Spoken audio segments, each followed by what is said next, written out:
hang on. This can't happen. Yeah. The young man is not prepared.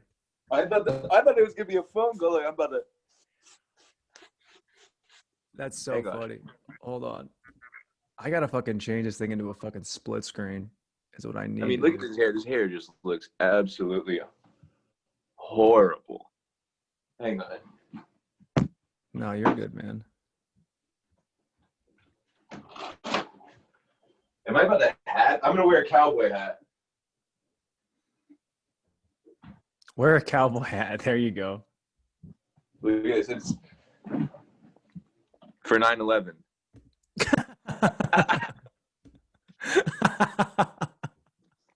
All right, that's pretty funny.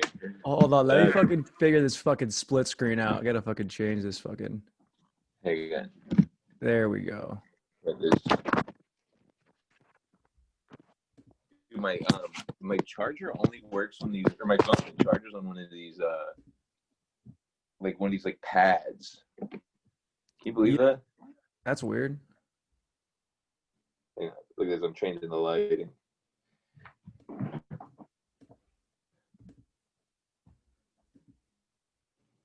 This shit is so fucking annoying. Fucking go to the fucking.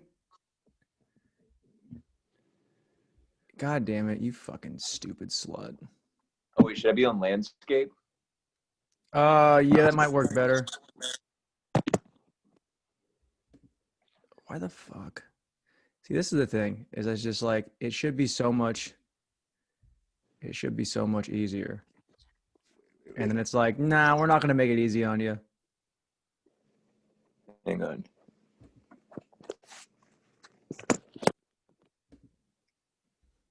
Why is it? This is fucking. There we go. Now go back the other way. It's got this weird like. Are you seeing this right here? Are you seeing this right here? It's got this weird like. There's like a. What is that? I don't know. You gotta flip your camera though. Oh, what? What do you mean? Well, it's like, I don't know, because it's sideways if you have it the other way.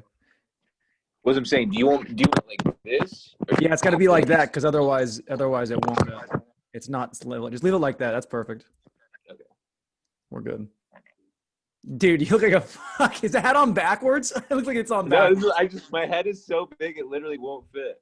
I mean, I look absolutely insane. The float looks good though. I look terrible. Well, I'm not. That's what I look like.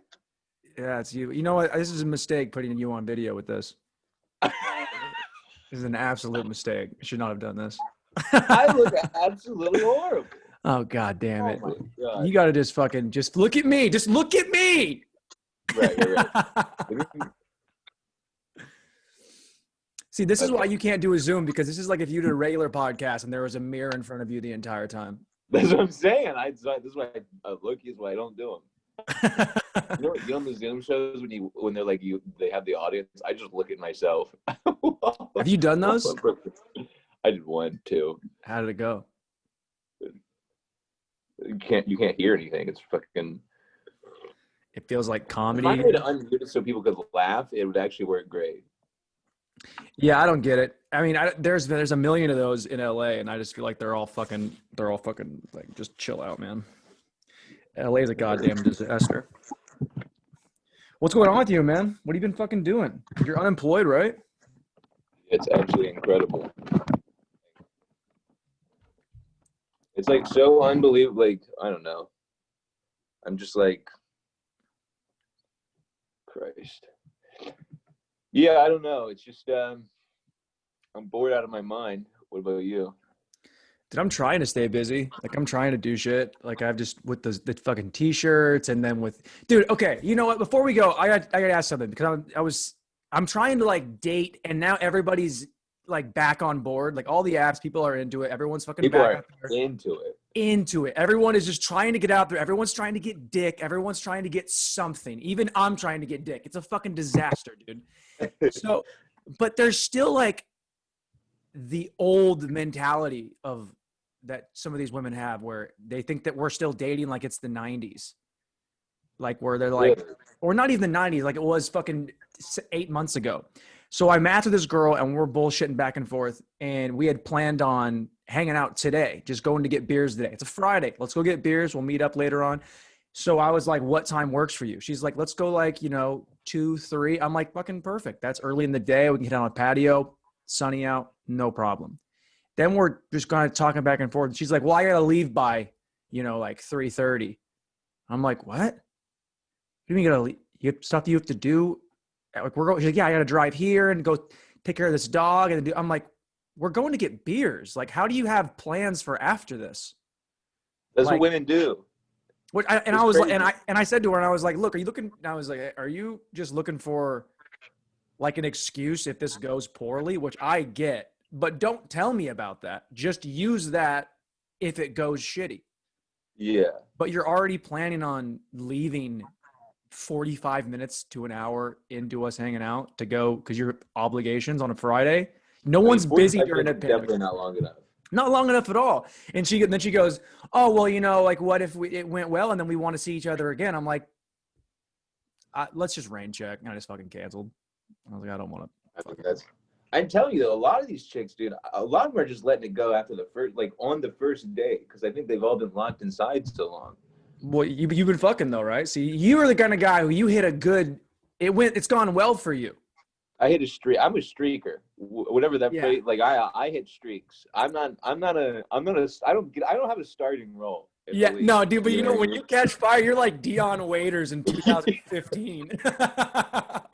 It's like, should we pay him $20 million a year? I don't know, but he's had 25 the last 6 games in a row. You're like, well, I would do a game and he scored 27, so I think he's good.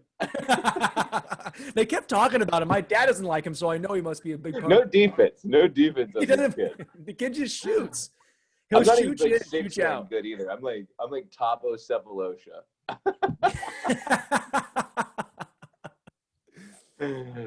I can't believe I'm about to be.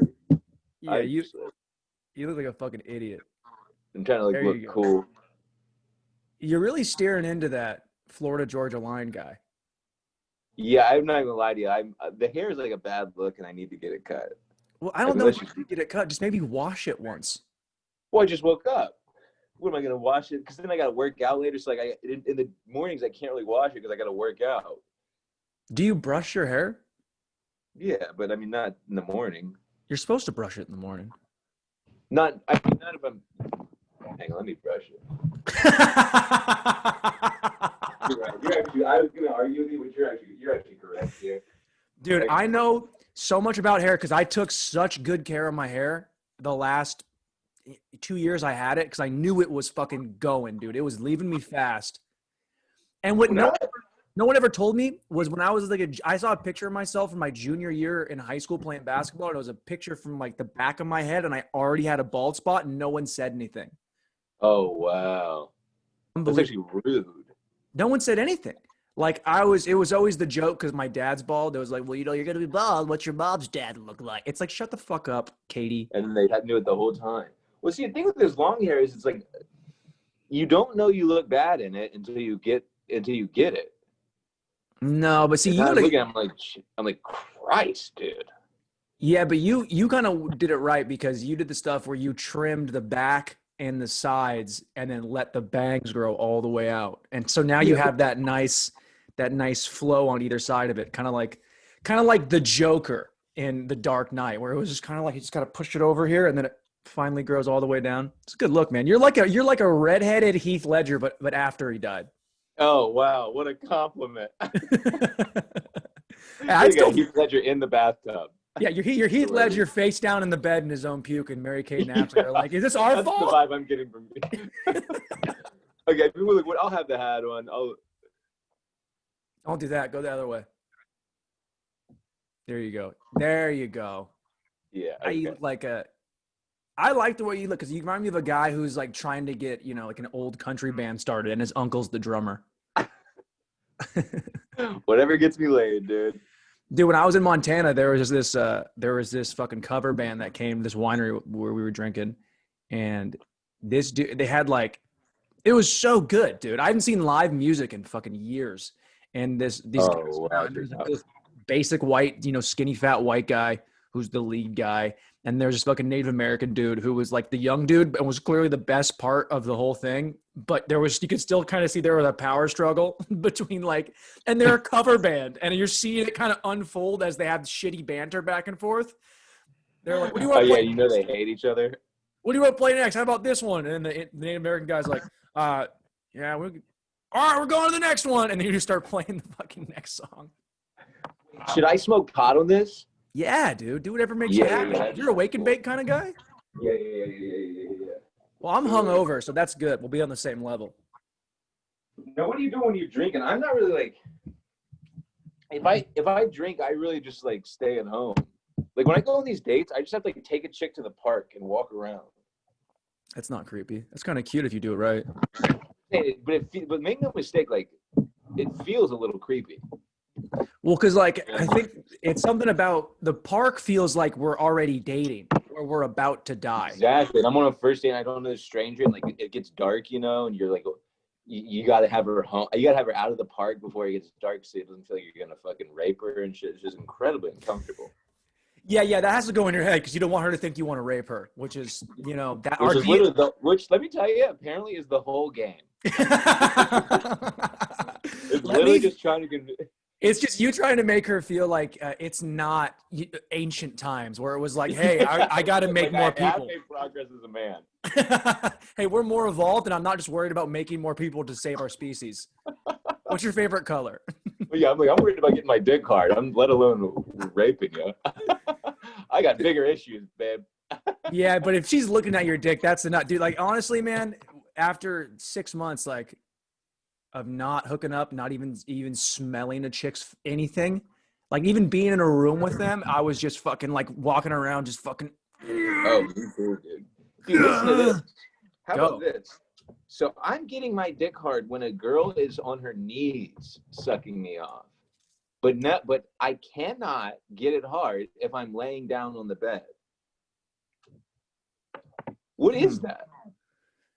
Do you hold on? Because most chicks are not getting on their knees. Well, do you think it's more of literally a physical? When you jerk off, are you laying down or are you standing up? I'm laying down. Interesting.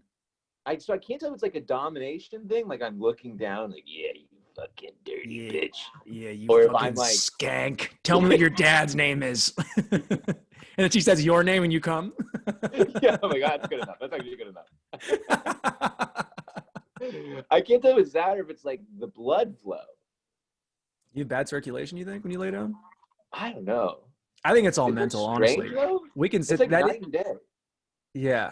Maybe one of your guys that only has to fuck standing up. You don't want to lay down. What if that's what I've been cursed with? Oh. Yeah, have you but dude, when was the last time you fucked standing up? It's not that much. It feels like a bad movie. Actually, the other day, this chick doesn't have a bed. That's actually the only thing I can do. Dog, I got up with a girl and she had a California King and it threw me off so much. I was like, there's too much space here. What's a California King? It's a supersized king mattress. It's whoa. It's massive. It's huge. It's like fucking a shack bed. It doesn't make any sense. It's almost too big. It is almost too big. And she was, I wanted to say she was small. She was short. We'll say that. She was 290 pounds. Wasn't small. She was short though. Yeah, she's little, right? Yeah, she's little the way a fucking dump trunk is little compared to I don't know, a big rig. It was bad, dude. But hilarious. I just can't even. I still try to process it back as if it. When something happens and you something registers for you, and then you're like, that makes sense in the moment, and then you think back on it, and you're like, there's no way that is what happened. Yeah. She had this dog in the room with us. She had this little shitty blue heeler, cute dog, but also get the fucking dog out of the room. And why the fuck do girls always have dogs with them? Don't bring your dog on the date. Don't bring your dog in the room. It's always in the room. Get it out of here. It's fucking weird, dude. It smells like a dog too. It's not a good smell. No chick with a dog, her apartment always smells like a cat box, and there's no cats. It's just a shitty fucking dog who pisses in the corner every other day. Okay, for real, you want to know my theory on this? I actually do have a theory on this. Go. Because if you try and rape, if you try and rape, there's a dog right there, and she can be like, "Hey, stop the rape." Yeah, no, dude. All these dogs are small. If it was a big dog, I get it, but I could kill all those dogs just as easy. I could kill that chick. Right, that's true. And well, I would wouldn't probably. That be fucked up? You rape a chick and then kill her dog. What you do is you Oh. what you do is you tie her up, kill the dog, so she knows what's going to happen left. Then you rape her, and then you kill her, and then you fucking make the dog kill her. There you go, dude. Someone's done that before. Oh. Some guy tied up a girl and put a dog on a crucifix and said, "You're next." Oh, out of line. Hey, you know what? Not a cool thing to do on your first day. You see girls start putting it in their Hinge profile. It's like, please don't kill my dog on a cross. That's why you go to a park. Take them to a park. Take a girl to a park and then make sure there's other dogs, so that dog's preoccupied, and then you just sneak in a rape and you're good to go. Okay, I hear you. I'm ready.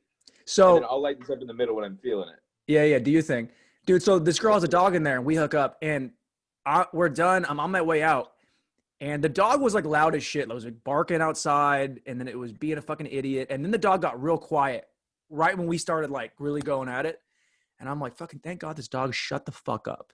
And then as I get up to to grab my shit, the dog was like fucking the pillow. And I'm like, this dog is humping the pillow while I'm up. The dog was horned up. And then the girl saw the dog was being all fucking, all seventh grade on that pillow. And she was like, hey, fucking knock it off. And then the dog like fucking gets off. And the dog had fucking came on the pillow, dude.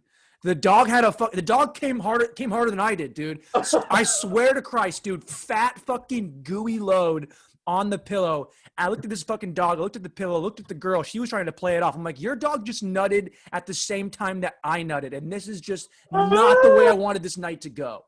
She's like, yeah, that happens every time, dude. Yeah, she's like, that's the only way he can come. That's the only reason you're here. I love him more than I love you. Yeah, she's like, normally he has to be standing up. You don't have to suck his dick on my knees to get him hard, but it's okay. Yeah. Wait, imagine being on one of the dates, me. Dude, you know what, dude? Any girl who thinks she's got mental illness, she sees you and then just cancels all her therapy with her therapist. It's like, no, I think I'm good. I think I saw the other side of this. I think I'm okay. Yeah, I actually don't need anything at all. It's like a kid who complains about having a sprained ankle, then sees a guy in a wheelchair. Like, oh, I think I'll be okay. I'm gonna walk this one off. All right, I'm ready. Let's get it, dude. Fuck, I just don't even. Wait, are we rolling? Yeah, we've been recording the whole time. All that rape stuff's in there. The sucking dick on the knees. We're good, dude. That's that good stuff. That's what you want. That's the good rape stuff. Good. That's what I'm trying to. People have commented and said, "Yo, we don't have enough rape material in the podcast," and I was like, "Well, they're about to get it." Well, they already got it. Say no more. I know how to fill a void. Dude, okay, let me tell you about another girl who I was talking to. She her profile is fucking beautiful. She's 34. She's hot. Her profile just says, I'm out of a long relationship. I'm just looking to have some fun. Yeah, so that's where I'm like, let's get coffee in the park and you can suck my dick on your knees. So yeah, stand up. Let's get up, dude. So we start going back and forth. And then I'm like, what are you up to? She goes, just finished up a date. And I was like, hell yeah. Would you like, all right. It's all power move. To say you just went on a date, I'm like, all right, well, it's 8:00, so you didn't fuck. Well, she could be just her being honest. But here's the thing. I like that part of her being honest. So I go like, hell yeah, what'd you guys do? Just so I know what not to do when I take you out. Yeah, and she was like, we fucking just went to the park, actually. And I was like, yeah, I'm not going to go to the fucking park next time. So then, I'm like, whatever. She's like, yeah, it's a guy I was friends with. We just went out. We called it a date, but we're friends. I'm like, I don't care. We fucking flirt back and forth. And then she hits me up yesterday, like later on at night. And I was like, just like, I don't know, like sending like a random smiley face, like, hey. And I was like, what are you doing tomorrow? Let's get drinks tomorrow. She's like, I actually have a date tomorrow. And I was like, okay. All right. Just lie about that. Just say you're busy. I don't know. I think I would rather her just be honest. No, because it seemed like she was being kind of cocky with it. Right. The vibe was like, oh, you hang out tomorrow? I've already got a date. And you know what? I got dates. They're like, oh, you think you can get me? Yeah. I've got a lot of, it's like you're 35. Shut up. And you know what? Upper 30s though, that's the golden. That's what I want. I want a mid 30s. You want a woman. You want a woman that's gonna be like, that's gonna tell you what's wrong with you. Yeah, bruh. And she's gonna be like, here's what we're gonna do to get your life together. Ooh. And I'm gonna pay for everything. Dude, my ex, she was like that, but she was like, we gotta fix some things about you. And they were all things I didn't know were broken. Like little things. Like now I'm like now I'm using a washcloth when I shower, stuff like that. And I'm like, okay, like, you know. Yeah, people have been telling me to use a washcloth my whole life. I don't really believe in that. Yeah, I always end up just using it on my asshole, and then I'm like, I can't use this on my face now, so I don't want to have two washcloths in there. It's like one's this, one's that, and then I get them confused and I forget about it, and then I'm just like, I'm just gonna use my hand. Yeah, black people always say that's the thing about white people that no one they all talk, like make fun of, but never really say is that none of us use washcloths. My roommates used to be like, "You're fucking nasty, bro." Yeah, I saw a thing about, I think it was Schultz was saying some fucking podcast that he didn't know you're supposed to wash your legs. Let me tell you, I've never washed my legs. You don't wash your legs? That's disgusting. Dog. My calves, like I've probably, maybe in my life, maybe twice. That's bad, maybe. Dude. Wash your calves, wash your feet. Who's touching those things? Nobody's got their hands on those. It doesn't matter, dude. It's all about overall hygiene, taking care of your skin. You don't want to have any part of you that stinks like it hasn't been washed in your whole life. Your calves don't stink. They're like, it's like a hair. It just doesn't do it. It just doesn't. So, okay, so if you're wearing jeans, which you love to wear jeans, and it's hot outside, where do you think all your sweat goes? I should wear pants shorts in the summer. All right. Every day wearing shorts? I don't think I've ever seen you wear shorts one time.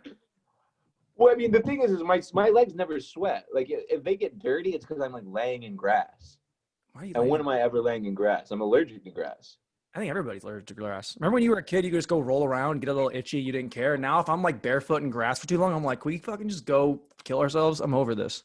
Yeah, I mean, I break out in hives. Oh, you have like that's gross. You're not a big sensitive stomach and sensitive skin. This is what the doctors always used to tell me. Sensitive stomach, yeah. Sensitive stomach and sensitive skin and a little tiny heart. And a little tiny heart. And you know what? And a mid-sized soft dick. Yeah, and a fucking stinky little chicken nugget between my legs. Dude. He's got a chicken nugget, but he's got a high and tight sack, so it looks bigger. Dude, listen what Colin told me about Willie's cock. He said Willie's cock is so small that he was talking to him. He's like, yeah, which way do you tuck your cock or whatever when you're like putting it in your pants? And Willie's like, what? Mine just kind of sits there. It just sits on top of his balls.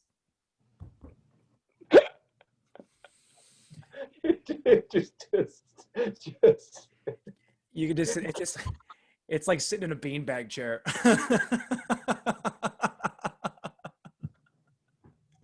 You know, like, oh, just trying to get out. It's like a 10-year-old sitting in like its first beanbag chair and has no idea how to like use its elbows to get out. It's just funny. All core trying to, how do I get off this? Oh, that's very funny. Dude, speaking of how you tuck your cock, you ever like have a girl ask you something about how you move around your dick, and just the fact it's not a sexual conversation, but just that you're talking about how you adjust your shit is kind of like making you like, what? What are we talking about? Yeah. Like, cause I was sitting back and I put my fucking, my foot over my knee. Right. So I sit down and the thing is like, she's like, well, how do you know when to switch legs? And I was like, if one gets tired or if I have to adjust my shit. And she's like, what do you mean? You just like, I'm like, yeah, you can't just fucking be like, shove your hands in your fucking pants and move it around when you're having like dinner or drinks with people.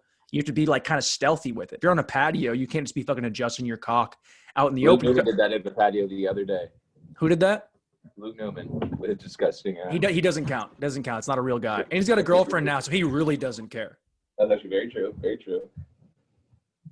But the girl was like, hold on, my fucking dad just called me. Eddie B. 1 second. Eddie B. Damn, I'm worried about looking ugly. Nah, you look good, baby. You look cute. This is honestly the best. This is the most healthy I've ever seen you. I mean, physically, I'm in the best shape. I ran a half marathon the other day. I'm just looking at your face, like from your top of your eyebrows down to the bottom part of your nose. This part of your face has never looked better. Yeah, okay, that's what I'm going for. Dude, I've never taken pre-workout. I normally run like 5-6 miles. I took pre-workout for the first time in my life. Is that what that is? This is why you talk so much, dog. Yeah! Dude, I ran 13 miles. Yeah. I've never done that in my life. I took one scoop.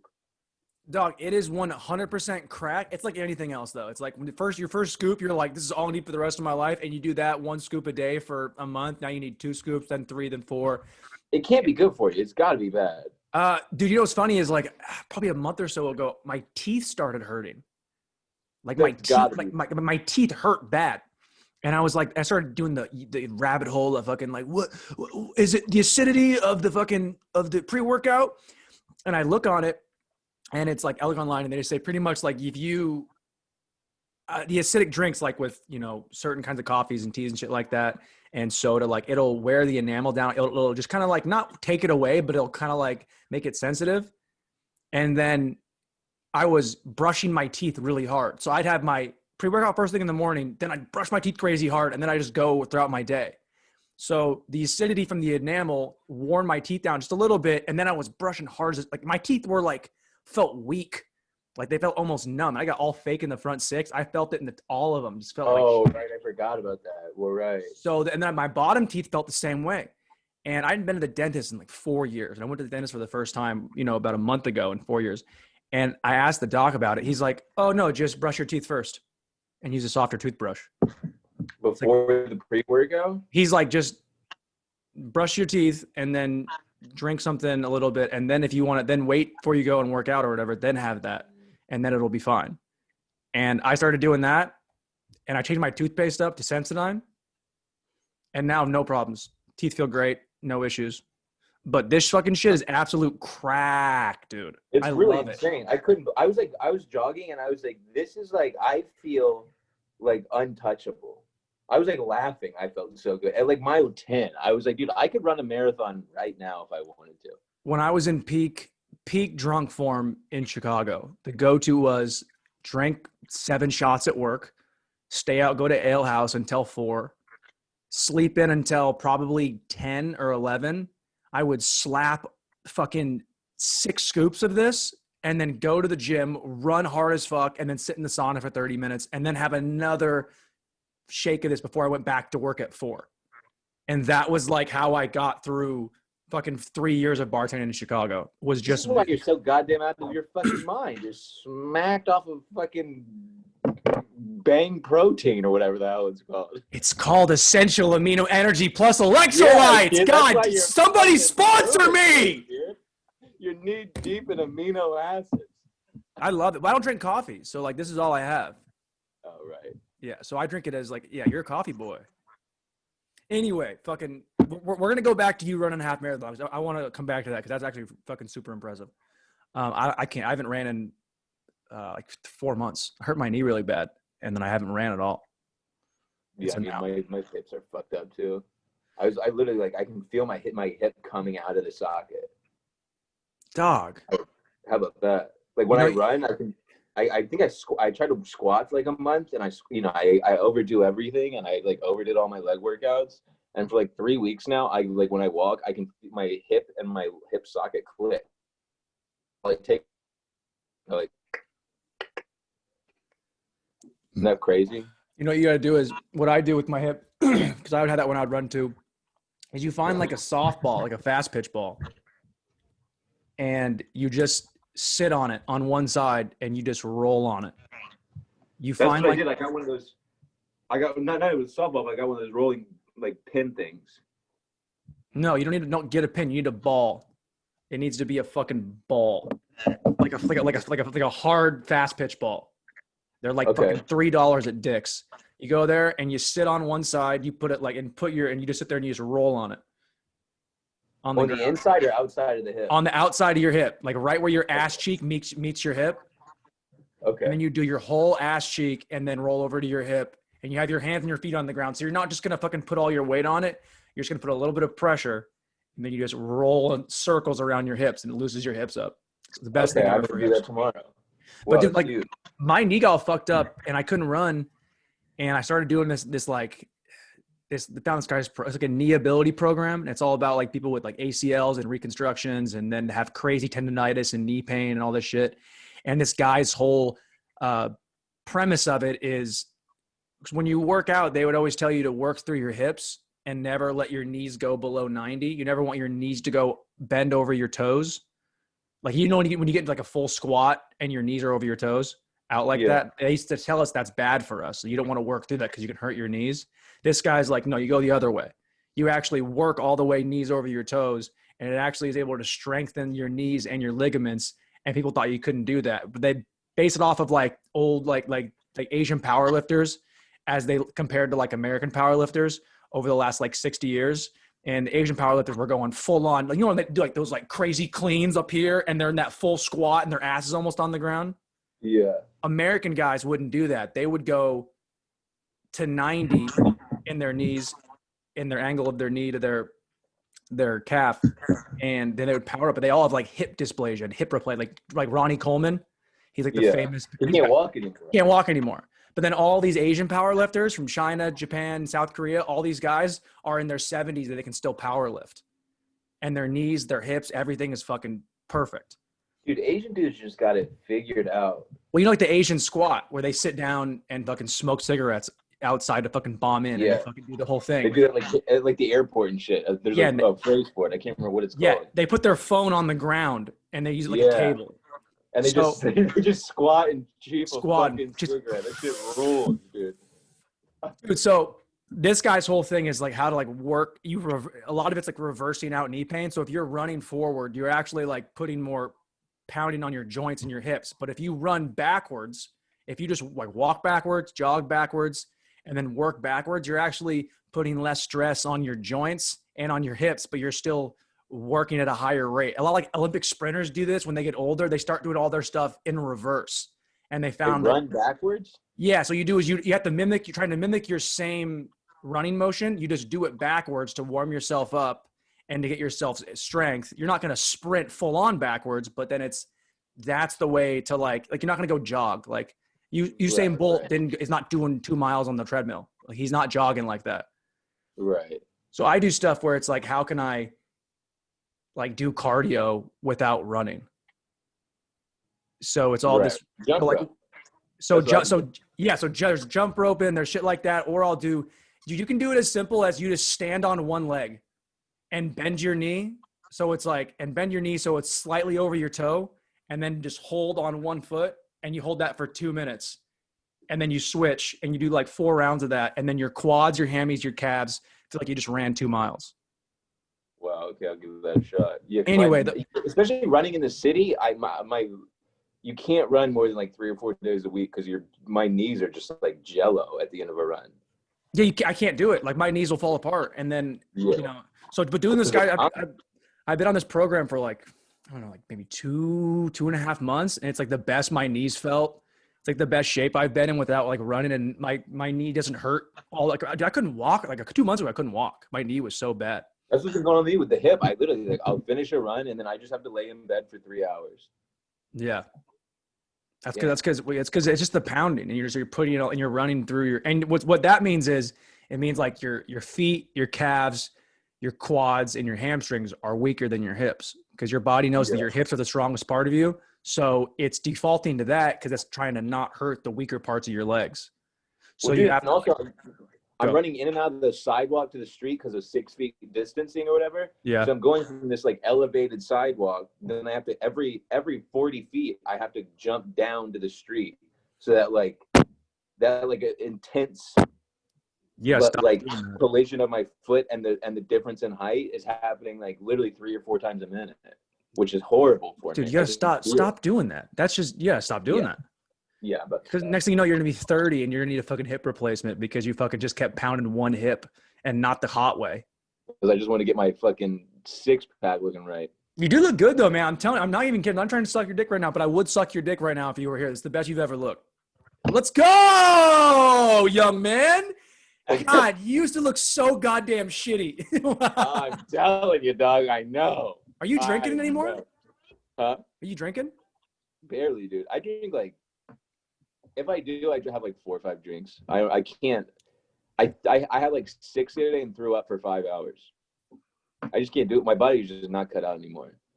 Well, I'm just gonna get real cut up and then like be in the best shape of my life and then get back into drinking. Yeah, that's kind of what. Yeah, that's kind of the move. Just go get here and then let it come down, then get back, you know. I can't believe like how like when I was working at Orange Theory and all these people I work with are all just fucking drunks because they're all in insane shape and they're like they're just fucking merc faces running around fucking like, do you want to do 7 shots of tequila tonight? Bet I can do more than you. I'm like, you were in the Olympics, so you probably can. And also, can we have sex later? Yeah. He's a hot guy. What do you? Okay, let's get started so I can eat. All right.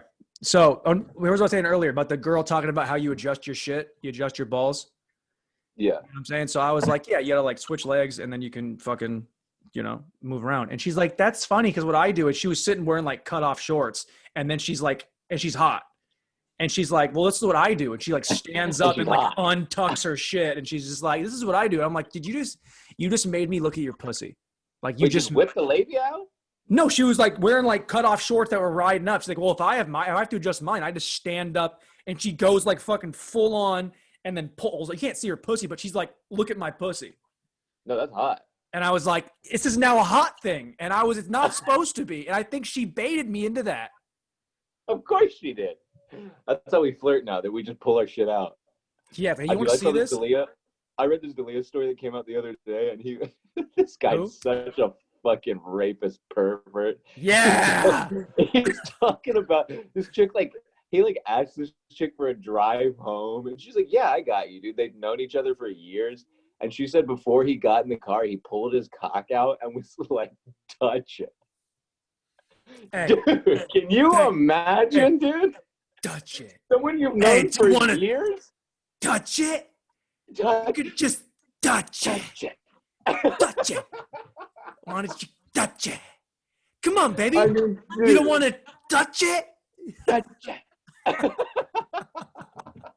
They'll be back in a year playing this theaters. This guy is a rapist pervert, dude. I mean, that's not rape. That's just it's like, you know, who's worse? I mean, it's some service. So, dude, if someone asks you for a ride home and you pull your cock out, I can really pull mine out with consent.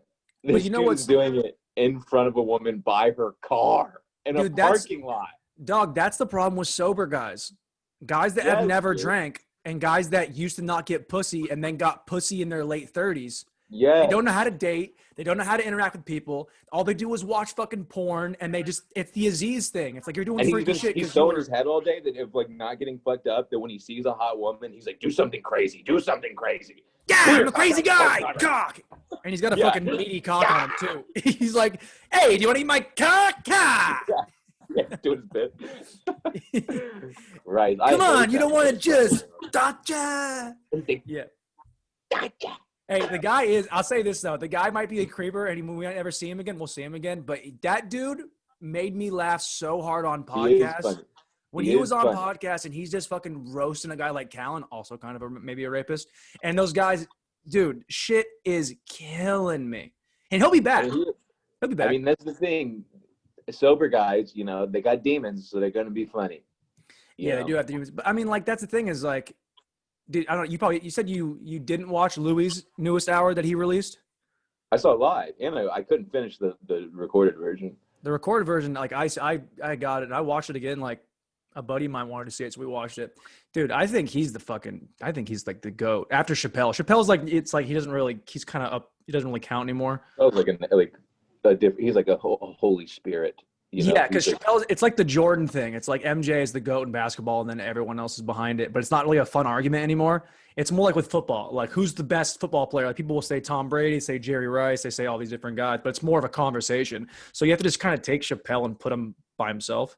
Yeah. And then you got a guy like Louis. Louis, though, I'm just like, dude, maybe it's like I'm getting older, but at first that Louis shit did not really bother me. And I was like, whatever, dude, he's a fucking creep. And the more I watch his shit, the more I'm like, ew, dude, you're a grown-ass man. Yeah, but also, dude, that's a guy but it's a guy who's like, again, been, you know, married most of his life, ugly, and he's just got he's got a weird kink. And as far as kinks go, the dude, if you really want to break it down, the guy's an exhibitionist. As by definition is what he's like, hey, watch me jerk off because then I can come. Like, that's a guy, it's like, of all like the weird fetishes. Well, yeah, of course. He should not be like if you're going to be a pervert in real life and everyone hates you, you better address it in your stand-up instead of like instead of like continuing to just be like he in this special he talks about it for 4 minutes. The entire special should have been about that thing, the whole thing. Yeah, but again, like that's also a thing is like he doesn't really want to talk about it, right? So it's like I know you. It's different. It's like a joke that like kills that you don't want to keep doing because you don't enjoy telling it. It's like that's not fun to do every night. But imagine like don't be a coward. Yeah, but at least he asked. Right. and to that I tip my hat. Hey, Sarah Silverman was like, "Go ahead." Oh, you're doing it. Yeah, but even I'm sure she's looking back like that was probably a bad idea. Yeah, dude, what's wrong with the hat? I should have had this front brim down. Okay, you're back. I got a little Kid Rock vibe now. I'm gonna do all these cuts to this for if I put a clip out. It's gonna be just the hat in a different spot, like your Ray J. Yeah, you should do like a super cut of all the.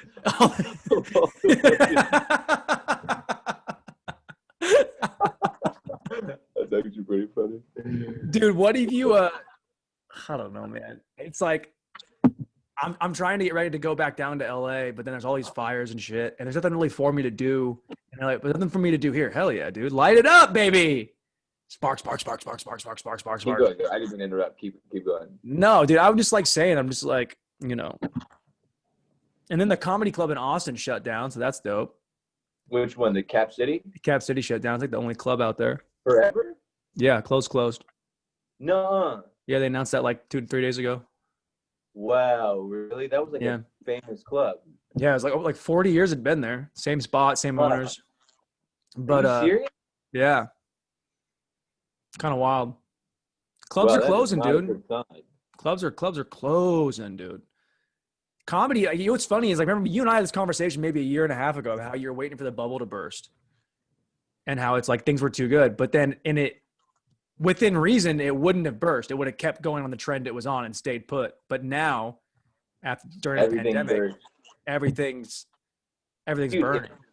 If Cap City is closing, that's like one of the bigger, more popular clubs in the country. Yeah, I mean, I think just the one in Austin. They have more Cap Cities though. Isn't there one in like Denver? Don't they have other ones?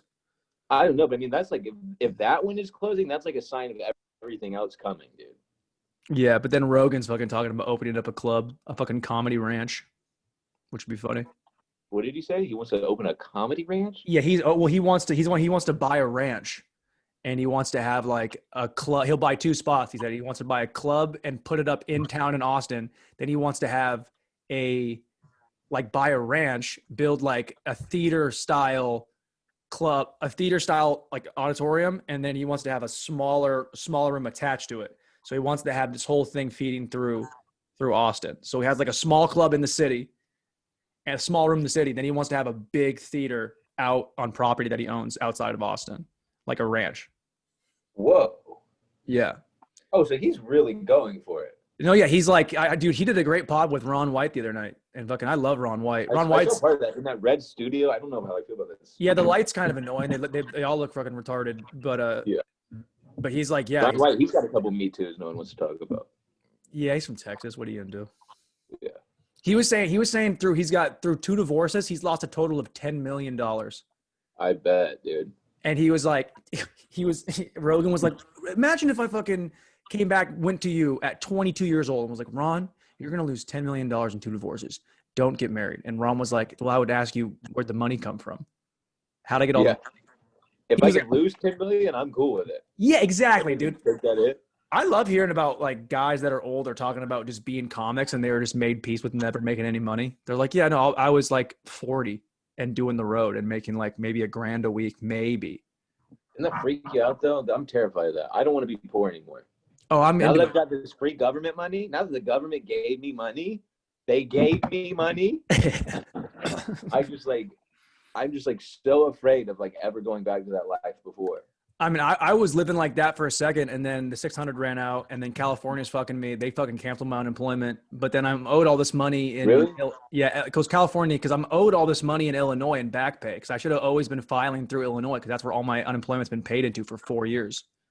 So basically, I've been getting paid. California told me to file in California. Illinois told me to file in California. That was my right when the pandemic hit. They're like, hey, file in the state you live in.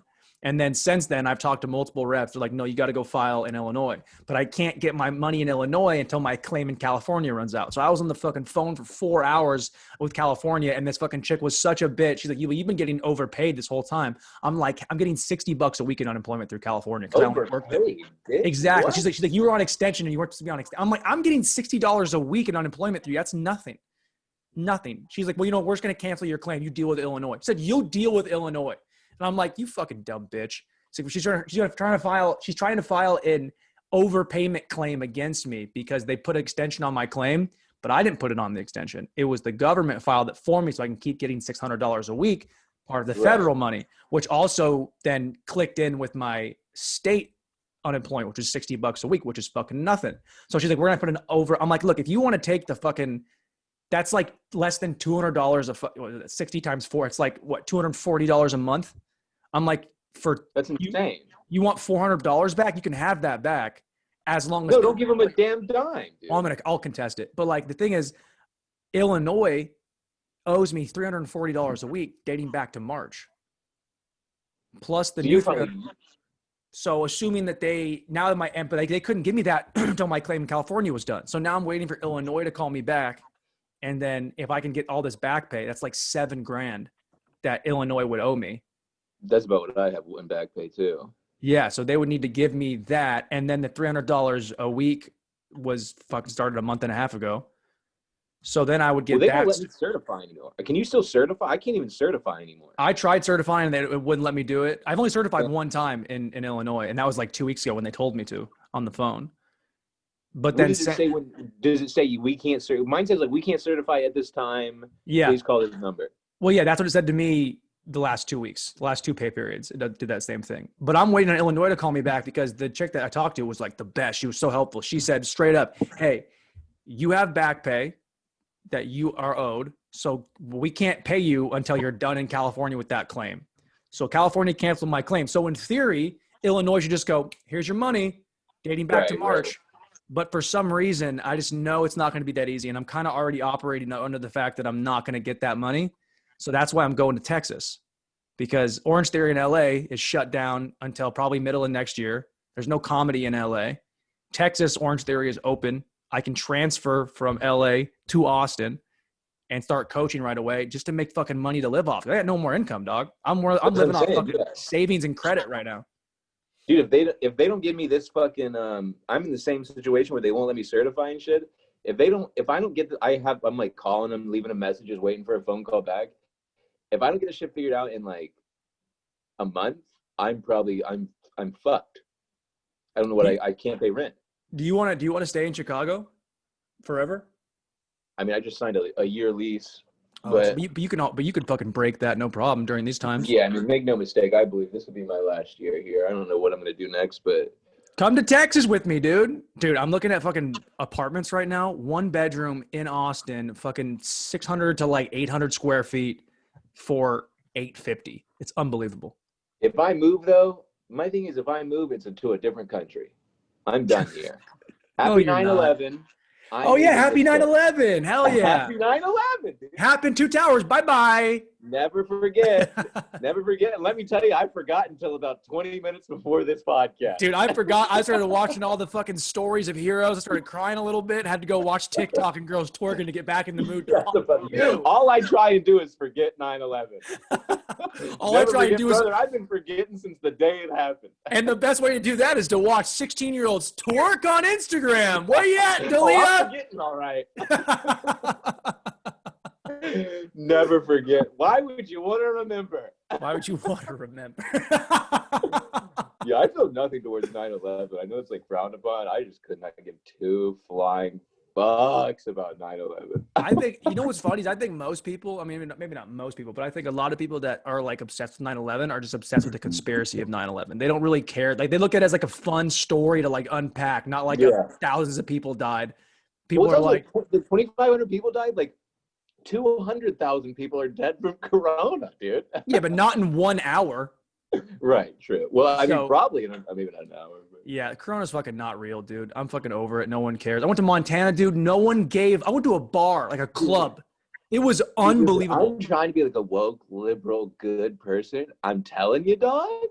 I don't know. I don't know if I believe this shit either, dude. Dog. I went to it's so funny. So I'm in Montana, right? And I went from living in fucking liberal Chicago, liberal LA, Washington State's fucking liberal as shit. But my hometown's pretty conservative. And everyone is fucking so nice here. And like people, like I can see a Trump flag out my house right now. Like I can see a fucking, dude, there's a fucking, I shit you not, there's a house in this town that I drive by and they have a fucking, like an anti-socialism flag sign on their front lawn and it has the black power fist with the X through it. I can only imagine. I mean, yeah, that's my old hometown. And they all wear that hat. Yeah, where do you think I got this? I'm like, and guess what? I got the same damn flag, brother. I got it tatted on my ass. Black who? Yeah, you would try a tattoo, my guy. Well, white lives we got more of us than of you, so Trump 2020. Dude, we were saying the other day, we're about to paint Blue Lives Matter on the wall of our house, but instead put a little smurf. We're talking about the smurf stuff. That's how you lose. You have a lot of windows to lose. Have fun with that. Yeah. Blue Lives Matter, and I don't mean police, I mean smurfs. Yeah, people are putting like blue light bulbs on their fucking front lawn, on like their front like atrium lights. I'm like, all right, guys. I just look at this shit. I'm like, look at this country. It's over. It's not coming back. We're not going to turn. If we do turn things around and like make things good for people, it's going to take 30, 40 years. And by that time, I'm going to be an old man. You're a doomsday prepper, though. I'm going to Brazil, dude. I'm about to learn. Me and this chick are going to learn Portuguese. I'm going to move to Brazil. This is going to break your heart in 2 months. And you'll be right back here talking to me about wanting to do cocaine. I'll fly in. Let's go. Well, this chick will break my heart, and I'll call you and talk to you in Portuguese, though. Yeah, she left me, but I'll say it in fucking Portuguese. You say it in Portuguese. You want to see my asshole? She stretched me out. I'm new now. I'm like, Yeah. It's the only sentence I know in Portuguese. Just want to see my asshole. Is they stretch me out. You're just saying it to like bartenders. I just pull my pants down and go, touch it.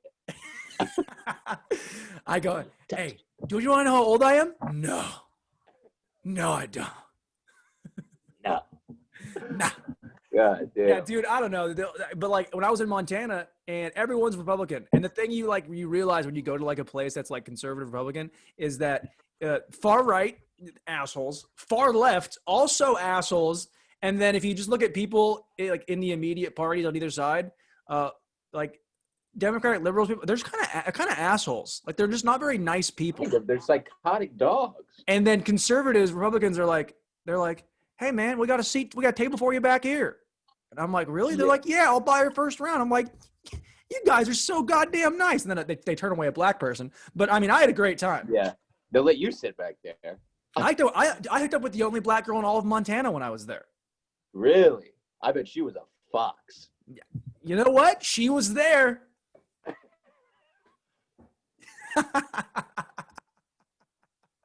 She was there.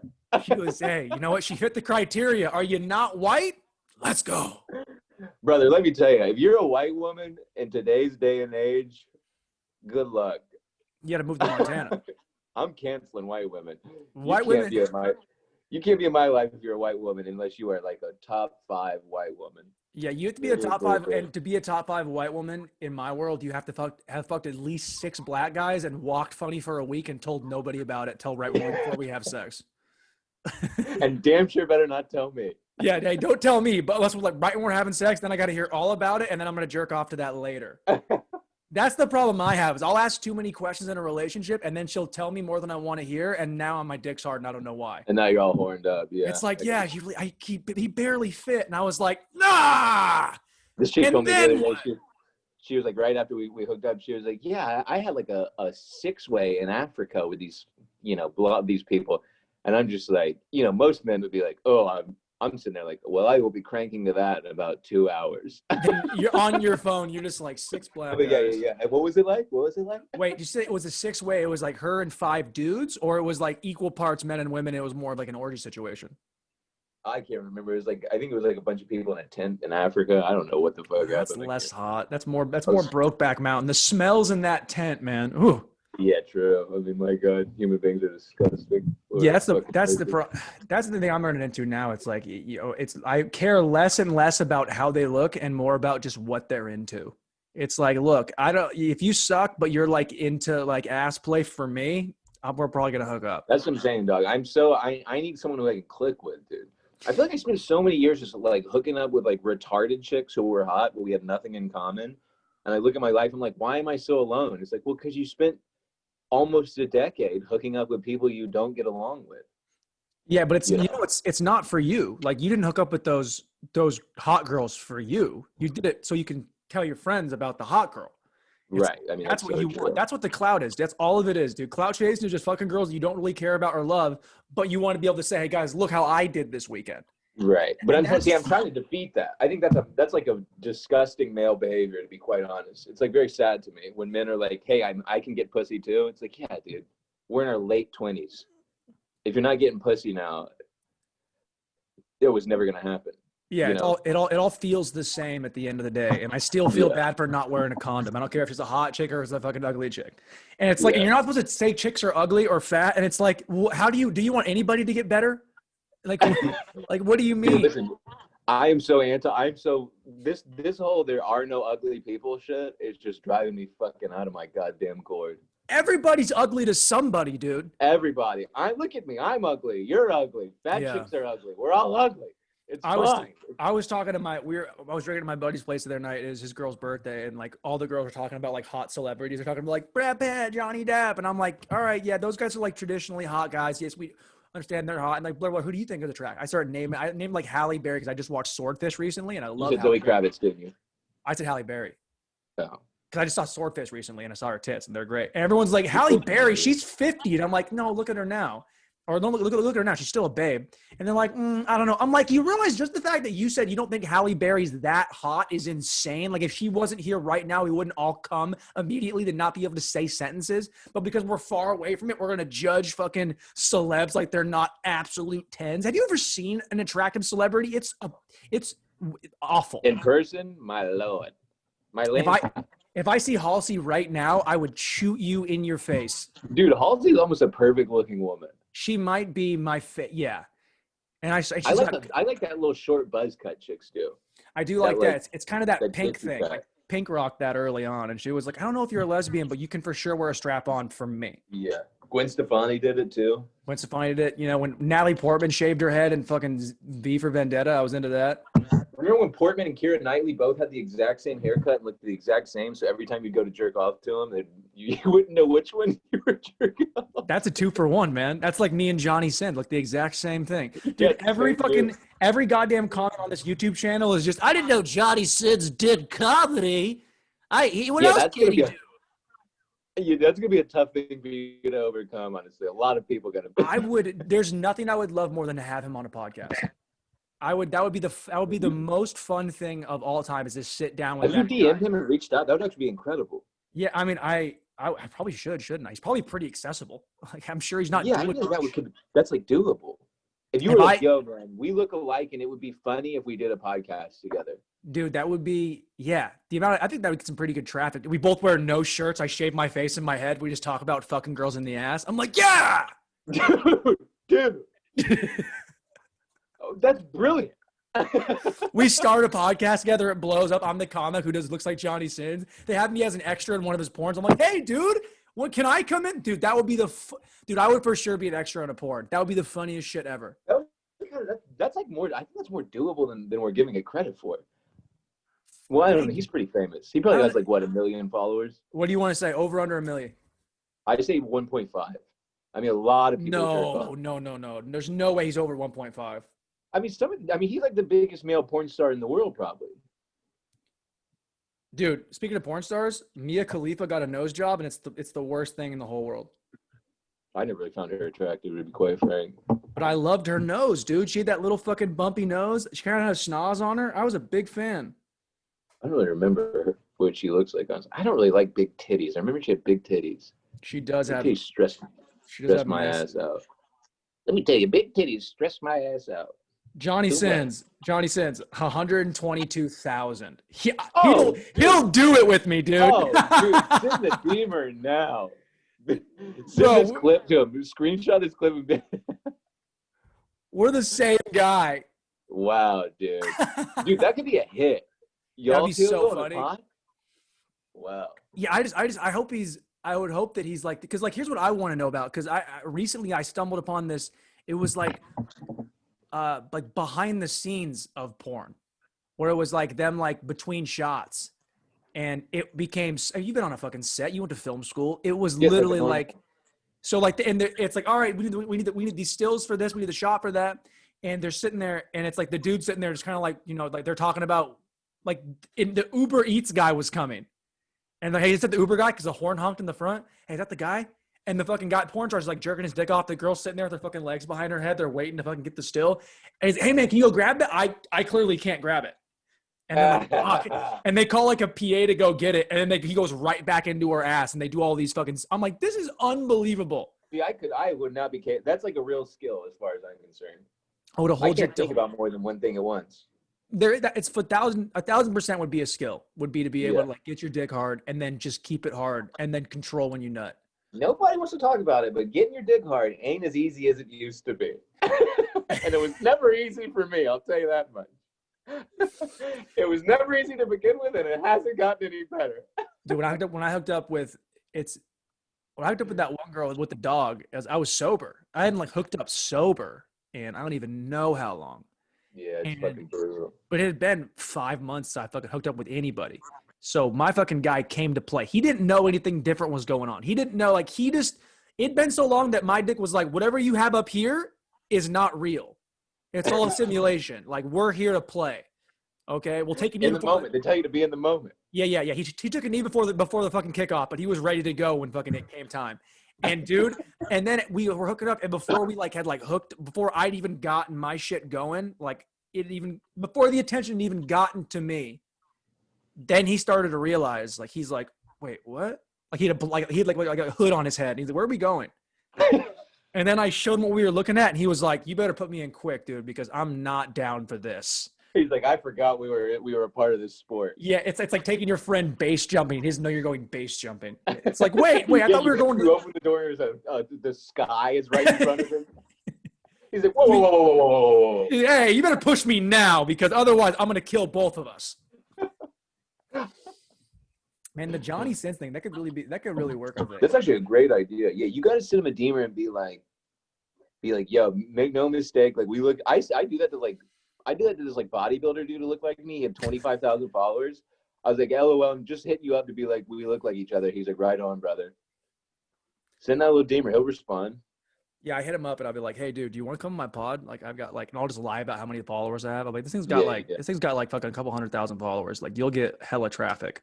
Say we get a lot on, like, name some random website that he won't look up. Be like, we get a lot of listeners on radioinc.com. Yeah, Stitch is really blowing up right now for us. We got Luminary, big following on Luminary. Like, it's really. I'm sure he's already got a pod too. He probably knows all these. There's no way he has a pod. I bet. I bet he's, dude. You know what's fucking annoying? I talked to him. You don't listen to the podcast, so you don't care. But like, I talked about how like the OBJ thing. You know, like the fucking OBJ shit rumors. Yeah, where they pooped on him? That's not true. Yeah, it's not true at all. But those chicks are just, they're the same girl that said they sucked off 7 members of the Phoenix Suns. Like, those girls are literally like, we can have a podcast. Let's just talk about sucking cock. Literally. That's all these things are, dude.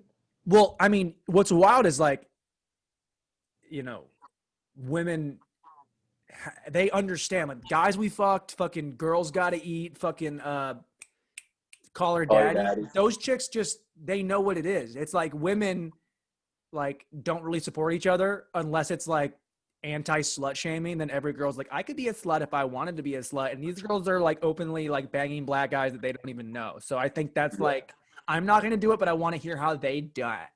And then dudes, we just want to hear 2 hot girls talk about fucking anal. Are you listening to that shit? I can't listen to it. It drives me crazy. No, it's awful. It's awful. But I did follow the saga when the fucking Call Her Daddy girls blew up and had to like they Call Her Daddy shit is, dude. It's terrible. That girl, the one that's left, the one that didn't get fired. She's an idiot. She's awful, but it doesn't matter. Like, it does not matter. Dude, they have like millions of listeners.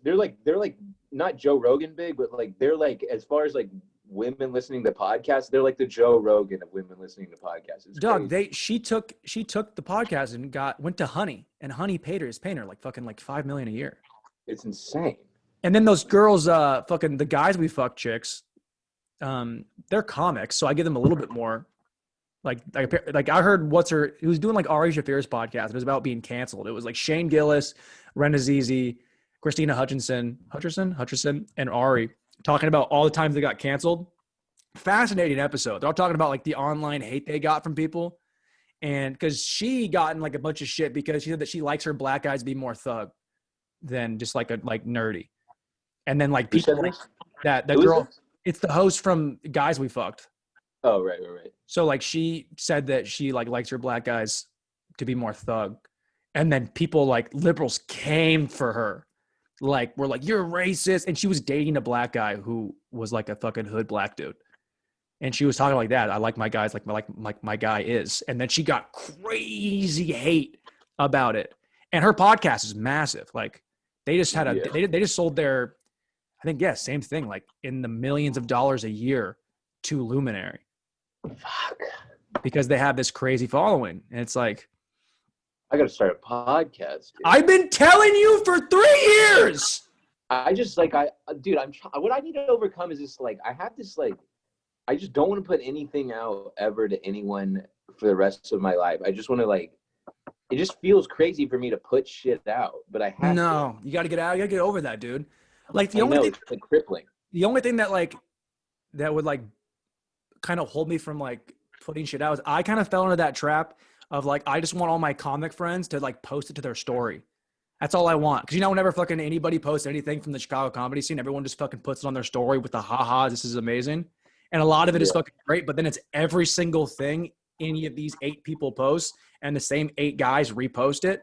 And I got in my head like, well, I don't get any of those fucking posts. It was just not funny to my comic friends. And then I was like, but they would never support it anyway. Like, it's just, they're not even watching. They don't care. They're not listening. I'm not listening to their shit. Why are they listening to mine?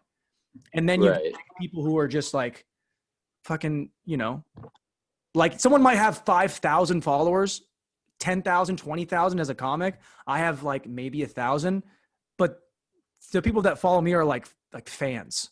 Like they're like they like it. Like they're into what I'm putting out. Like I sold all those t-shirts out in fucking like 4 days. How many? I think I did 50 t-shirts, and it cost me less than $100 to start up. And then now it's all just money in the bank. And so now I'm taking that money and I do that to promote a promo that I put out. That's all like referencing back to the t-shirt. And that fucking YouTube clip, that old fucking ball clip now has got like 35,000 views in the last 5 days. Right. I gotta start doing shit like this. Well, just putting shit out, dog. I've been saying this forever. Like all you gotta do is just put shit out and people like it, man. It's like somebody will like it, but I get hung up on, I want my comic friends to tell me it's cool. That's like the only validation that I don't get all the time. You know what I mean? Well, this is what I've been thinking a lot about. Like being in quarantine, I'm like, okay, stand-up starting back. All my friends are doing stand-up again. I'm not really doing it. I'm like, what am I going to do? Like, how am I going to do things differently? Because I'm only going to go back if I have a new game plan. I'm not just going to return to doing open mics in the park and like wasting my nights every night for years. I need to have like a game plan of like, this step leads to this step, leads to this step, leads to this step, you know? And I'm trying to do shit like that where I'm like, okay, if I get a little money from a thing, I reinvest it in the comedy, you know? But you have to do this, but this is the way I've looked at it, is it started with just doing the podcast. And then it was like, okay, now I'm going to do it twice a week. Now it has to be at least 30 minutes long. And I'm doing most of them solo. I've got like, you're only like the second guy I've had on the podcast in the last year, you know? Yeah. So then all of them solo. And so it's just getting in that routine of doing it. And then I had enough people listening and liking it and reaching out. I was like, what if I fucking just make t-shirts for it? And then even though I would say 90% of the people that are buying shirts are people that knew me before comedy, right? Yeah. People just knew me. But then it was like, right, it's how it all starts. But now I'm making money off that can then feed the beast of like getting more views on the podcast, which now I got all these fucking views on an old stand-up clip that I never would have thought would have got anything. Yeah. And so now it's like, when I go to Texas, the next step is to keep making the shirts, keep doing the podcast, And then I'm going to like have this money in an account. I'm going to create a business account and create a business out of it. And then, so then it'll be like Blair Bomber fucking LLC, just my fucking name. So then anything I make, whether it's a fucking $10 to host an open mic or, you know, a shirt order that I sold like $400 worth of shirts last month or whatever it is. Or then it's like, I get a podcast sponsor that gives me fucking $25 a month. That all goes into that. And then now I have now I have built a business. So even if the business makes no money or barely breaks even, I'm now getting tax breaks. I can, like, if I fly to Chicago to do a podcast with you, I have equity under this business profile that I've created. So now it's like, I need all this, you know what I'm saying? So then when I go to Chicago, everything is now written off from the trip to seeing you. I did 6 podcasts in a week in Chicago. And then it's like, all right, I have a business card. I have a credit card for the business. Everything is on this profile now. So that's like, it almost, even though it's super small scale, it like legitimizes all of it. It's not just a hobby anymore. I'm literally making a tiny bit of money off of it, but now I'm getting tax breaks. So now it's real. You don't feel so crazy doing it. It's like, exactly. Right. Exactly. And you feel everything getting better. Like you feel like, well, the worst part about it is the only bad part is when people like reach out to me and because they're my friends and they listen to 6 episodes and they're like, you know, this one was better than that one. And maybe you should do this one. And do you want to have me on? And it's like, fucking grandpa, you gotta leave me. My grandpa called me and gave me notes. My grandpa, who doesn't really talk to me, called me and gave me notes about the pod. Well, that's incredible, actually. It was, yeah, but it was. What do you say? He was like, less pussy talk. He was like, you know, I just think you really have something. I think you're gonna be really good at this one day. All right, bad start. I'm not good at it now. Thanks, Grandpa Lou. He's 90. He doesn't give a shit. He's like, yeah, but you know, I think if you just cleaned up a little bit, you know, and just had less cursing, and it's the same. Like I got people. So my brother's like a figurehead in like the community back home. My brother and my dad, they're both fucking. My dad's a coach and a teacher at the public school. My brother's like won 4 state titles at the private school. I think his record over like 5 seasons is like 196. Like he's just churns out like, and now he's teaching at the school. So he's like a figure, like he go walk, everyone knows who he is, all this shit. And he has people that reach out to him and have said, you know, it's really cool that Blair's doing a podcast and we want to listen, but we can't listen to it in front of our kids. And that's when it becomes, I'm like, it's not for them. It's not for them. So then everyone's trying to be nice to me. They're like, well, if you want to have a bigger audience, I think if you just cleaned it up, then everyone, I'm like, you guys don't get it. But when you try to like mass appeal, you lose everyone. But they care. But that's the thing is like the people, like it shows that people are listening and they want to listen, and it legitimizes that more. And then people that listen to it and love when it's fucking just off the rails and shit, like that's like, those are people that are fans now. Yeah. As opposed to like, I mean, I think I was like trashing before like chicks, like the guys we fucked. Those were girls who were open micers that started a podcast and then like Rogan referenced their podcast. And those girls were open micers. And then the podcast blew up. And then they now had like the same celebrity as like a YouTuber does. When it's like Trevor Wallace wants to go fucking sell out the Laugh Factory. It's like he's got 2 million followers on Instagram. He can do whatever he wants. He'll paper the room if he wants to. So those girls built a podcast empire. And then they got spots in clubs. And I'm not saying that's what will happen. Like even like I didn't mean to interrupt you. Like even like Trevor Wallace, like I saw him. I did shithole with him 2 years ago, and he was one of the worst comedians I'd ever seen. Yeah. And now he's like probably worth like a couple $1 million. And it's like, dude, I'm looking at everything we've been doing, and I've been going, clearly, this idea of like doing stand-up comedy in front of your peers enough times until they gain your respect and put you on their bar show is incorrect. It's not the way. It's incorrect. It's the old model, dude. It's like even when I went to LA, like I was following an old model. I went to Chicago and I loved it. And I was like, okay, I knew what the next 4 years looked like for me in Chicago. It was that same thing, trying to get good enough at an open mic. So my friends that have shows put me on their fucking bar show on a Tuesday night at 6 o'clock. And then there's a fucking band after us. 4 years of working, it got me nowhere.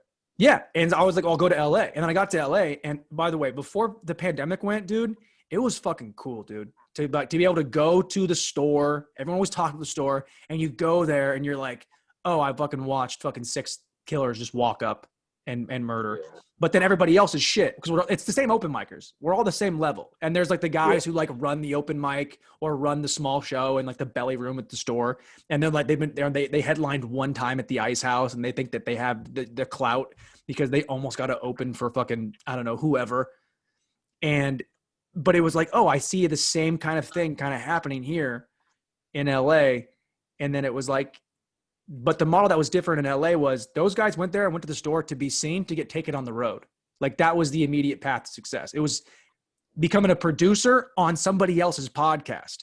Like those guys that help produce like Theo's podcast and Shab's podcast. He's the same, like 4 guys. Those guys are all friends and they hang and they make money on the pod. And then Shab or Theo's like, hey, come on the road with me. And that was that model. And I was like, that's fucking cool. And see, none of this is like being good at stand-up. No, none of it is. None of it is, which is like the idea of like, that goes back to what I was saying earlier about like wanting all my stand-up friends to like the things that I make. And it's like, that doesn't really mean anything. You want it, but it doesn't really matter in like the long view of like getting, like, how do you get anything? You just got to just keep doing it. And then hopefully someone who can give you something will see you maybe, or you have to just build it slowly over the course of fucking, I listened to Segura's podcast, because he had like Kevin Nealon on, and Kevin Nealon I think is fucking awesome. And he was talking about how Segura was saying him and his wife have been doing that podcast for like 10 years. 10 years of doing that pod. And it like didn't start really taking off until like 7 years in. It's like, that's wild to just slowly build something. And then they were getting better at stand-up, and then their podcast kind of hit that next level. And even then you think about them at the time, like they're like, when they're doing, they started off on the old model as well of being like, we'll do this shit, blah, blah, blah. Then they start this, all these ways people have made it, all the ways people have like found a break has never been because they've followed the old way. You know what I mean? 100%. So we all should be thinking, we should all be thinking, how can I go outside of this, this idea of community? And like, will this community allow me to move forward? Is like it holds so many people back. It's like there is no community stopping you, but everyone's like, I can't get on this thing because they won't book me on the. It's like that's not real. I mean, like, look at any headliner in Chicago can't live off of that. Most headliners in most cities can't live off of being a stand-up. All their money is made in podcasting, and that's most of your day. Even if you're doing. Like, say you're a guy who fucking goes out there and does the road and he's doing fucking 4 shows a weekend. You're doing 4 hours a week on your shows. And then, but if you're doing 3 pods, you're doing 2 hours, 3 hours a pod. And those people that are paying for your shit. Yeah. So, like, I mean, all I know is, dude, like I was talking about earlier about being like, not wanting to be broke. It's like, I just don't want to have a job I hate. And what do I love more? I love this. I love the hang. I love talking shit. That's all I want to do. Is just talk shit and hang with people that I love and care about. So how can I make that happen? That's like, what I'm gonna do. It is. Get all that shit. Yeah. It's like you slowly build like a brand. And the cool thing that I've noticed just for me was like, my brother's very buttoned up. My dad's very buttoned up. We're in a very tight knit community back home. And I remember when I first started doing stand up, I was like, I don't want anybody to know. Because I was saying ignorant shit on stage. You want to put clips out. You don't want to like make people like make your family look bad or make your people that, like your parents look bad, right? You don't want to bring shame. But then, I don't know, about a year and a half ago, I could just say whatever I wanted and no one cared. Like everybody was like in on the joke back home. Like, oh, that's just what Blair does. He just says wild shit. And then it doesn't affect what we think about the rest of the family. And I was like, this is fucking great. That's freedom. I can do whatever I want within reason. You're making me feel much better about, because I've kind of been freaking out about not doing stand-up again. It's like the more I've been taking like a week to think about it, the more I think about it, the more I'm like, I'm probably not that I'm not going to do stand-up again, but everything's going to be different moving forward. I will never be this like open mic dog who's just like trying to I'll just never do that again. Yeah, but the thing is, but everything is about freedom. That's the thing is like you did it, and I remember when we were hanging out when you were in the middle of fucking hitting fucking 3 mics a night, and you literally rode the wave of like, I bombed, I hate it, I gotta go get another one in. And it was hell. But then there was a night where we went out there and we both ate dicks at like, I think it was at like Blarney or something. and then you got a call from like Colin Unger because they needed a spot filled at the Laugh Factory because somebody dropped out of highly recommended their show or whatever. And then me and you were just like, let's just fucking walk over to Laugh Factory. And you had like 6 minutes, I think. And it was the juice of going from, all right, we ate dicks at a fucking, in the back of a fucking Irish bar. And then you were going to do a club at probably like 150, 200 people there on a Thursday. Walk up there, fucking just boom, cold, go up there, boom. Got the laugh where you wanted to laugh. Did great, got off. And it was like, that's the juice. Yeah. But it was so like, you see, that's the thing is you miss it like crazy, but I've kind of made peace with I can't do stand-up right now. Like, I can't do it. So then I just do this. And then I find that same juice is like when I do a solo pod and then I go back and listen to it and I'm like, oh, that's a clip right there. And I got to cut this clip up and I put that out. And it's like, it'll get fucking 400 views. Like, I don't give a fuck if I get views. I just love that I put it out. Schultz is kind of a fucking idiot now because he got too big and now he's kind of a nightmare to listen to because he's preaching everything because he's successful. He's in his head. He's trying to tell people what to do. It's obnoxious. Yeah, I mean, and some guy just wrote this fat art. Left on my battery, by the way. All right, how do you not have your thing plugged in? I told you I can only charge on the wireless platform. You're wild. Like, so if I want to, like, this thing right here, I'd like put it on that. just so it'll charge. And like if I'm out at someone's house and I need to charge, I really can't. Like I have to bring the platform charger with Dog, is that what it feels like to have you fuck me? Just looking down at me like Dude.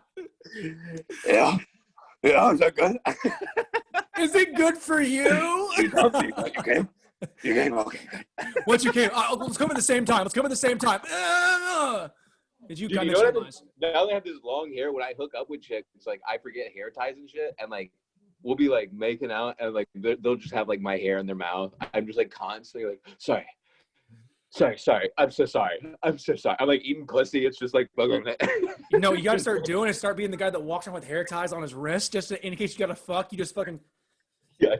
Fucking tie it up tight, and then they're just like, "Oh, he's ready to fuck me." That's what you gotta do. Yeah, dude, I'm like eating pussy and getting my hair in my mouth. Yeah, and you're like, I haven't washed this in a while. What tastes weird? Is that me or you? Yeah. I'm like, sorry, it tastes like hair grease. All right, we'll wrap it up here in a second, but I'll just put a fucking pin in the Schultz thing. Is like Schultz was like, you know, on his rise up to where he got. Like I was following all of that because it was like really inspiring. Because he was the guy who was saying shit like, you know, the process is what you have to love to do. Like the idea of like making a clip and putting it out, and the fact that like if that clip gets 1 million views, then if that you think because something got 1 million views, then it would feel better than it did in the moment of doing it. You know what I mean? It's the same.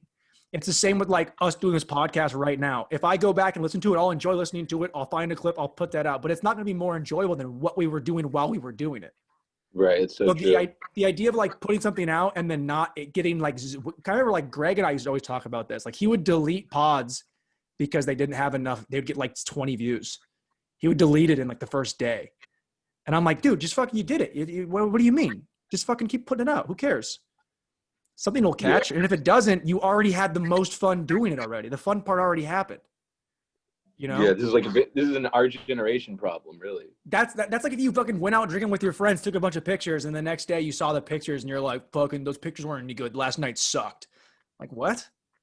Right, it's so true. The dumbest shit I've ever heard. So with the pod, with all this stuff, it's like, I love recording it, trying to get a hold of you, fucking getting it, doing the pod. I'll edit it. I got to fucking cut all the shit. I get to like put a fucking title card on it. Fucking make up a title for the whole thing. I put that on YouTube. I put it on Instagram. Maybe people see it. Maybe it does. They don't. But like just hitting send and posting it, that's the fucking juice, dude. It's like, boom, it's out. I'm done. Hands up. I'm over it. I did it. It's actually quite inspiring. It's the best. It's the best, dude. It's like when you fucking see like those like Top Chef shows. It's like time's up, and they just go, all right, hands are done. How's it look? Okay, it's finished. But then no one's judging it because no one cares. Because you know what's funny is that's a great point. Just putting shit out, so many people put nothing out ever. Me, I don't put anything out. Yeah, exactly. But so many people that are not creatives, like just people that have jobs, they don't do anything creative ever. So they just see you make stuff and they're like, oh, dude, you fucking made shit?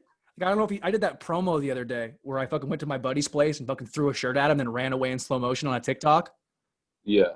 And it was just a fucking stupid 30-second me talking in the car, then me throwing a fucking shirt at my buddy. And then because like it's just a promo. And I fucking made it, cut it, edited. And then I saw him the next day and he was like, dude, fucking, I didn't know you were doing all that shit. That's awesome. I don't do anything. Yeah, people are waiting for shit. They want it. Yeah, they want it. And if they think they know you, they're like, then they ride with you even harder. Like right. They're like I got people that are like bought a shirt that were like, well, can I have the same shirt in a different fucking like style? Or can I have that? And then it just becomes, and then it just gets bigger and bigger and bigger. And it's the hangups, man. It's all toxic. The old model of like being the best, the funniest comic in the room is fucking. It's hard to. I agree, man. I totally agree. This is like this is kind of like this is strange because I've been thinking about this so much recently. It's strange that we're having this like conversation because for like the past like 3 weeks, this is all I've been thinking about is like overcoming this like fear of putting stuff out, developing like a brand, all this like shit about comedy. I've really been like knee deep in it. Yeah. It's strange that we're having this conversation when it's been so on my mind. I'm actually quite inspired right now. It's just like being like, I think the whole thing for me is like just shut exactly. Well, it's shutting off the stuff. Cause like all your friends, the guys you see over there are all comics. You know what I mean? Yeah. And just seeing this, like even like being in these like group chats with comedians, I'm really like deeply convinced that it's like incredibly bad for your output for everything. Well, because your friends, a bunch of comics in a group criticizing each other over and over and over and over and over and over and over again for every single step they take. And like in the world we're living in now, where you have to be online, you have to be putting shit out. You can't have that mindset. You just can't. It's the famine mentality, man. I mean, it's like, and also like if I put something out and you were like, yo, that sucks. You're a guy who makes shit, so that'll actually affect me. Like if someone like if another comic was like, I didn't like that bit, I didn't like that clip, I didn't like. Not that anybody would ever do that without me asking, because that's fucked up. It's like no one asked you, you know? But if someone that I know that like I've had people say the last podcast is better than the one before, and I was like, well, you don't listen to podcasts, you don't make them, but like you listen to the whole thing, so that's great. Yeah. Like it doesn't, you know, it's like you don't listen to. I'm just glad they listen to it. If they don't love it, it's like you still listen to it for an hour. What do you mean? It's like maybe you didn't like it, but you still listen to the whole thing, and you cared enough to say that you like. Critique, like you see a movie you don't care about, what do you think of it? Oh, it was good. But if you see a movie that like you wanted to be really good and it wasn't, then you start talking more about like, well, that Batman movie sucked and this is what they could have done. It's like you care enough about that movie, that brand, that now you want to critique it even if you didn't love it. And that's what I'm trying to like get in the mode of like, if people just fucking, if they care enough to say something, then that's cool that they care. Yeah. Okay, listen, I got 3%. All right, let's get out of here, dude. Let's fucking wrap it up. Tuck, I love you, dog. I love you. This was an absolute blast. I'm actually going to think about this conversation all day. Good. Well, what we need to do is you need to stop being a fucking pussy and just come on the podcast more. I've been saying every week on the pod, I'm like, I need to get somebody fucking else in here because it's just me talking alone. Let's do it. Let's do this more often. I'm having a goddamn blast. I'm fucking telling you. I know what's gonna happen is you're hyped up. You're lubed up right now, and I'm about to put my dick. I'm lubed up. I can feel it. I'm about to put you into your ass, and you're like, hold on. And then in like a week from now, you'll come and come back to your senses. Like, I don't know if I want to keep doing the pod. That's what you're. No. I'm lubed up. I'm feeling sexually active. Well, I'm gonna fucking hound you, dog. We'll get you back on. And we'll do a lot more shit together. I swear. Yeah, absolutely. Let me charge my phone. I might call you later because I'm gonna think about this quite a lot. Yeah, dude, do the thing. I got my phone on me all day. Call me later. All right, I'll holler. All right, love you, big dog. All right, love you, dog. That rip. It did have a rip, baby.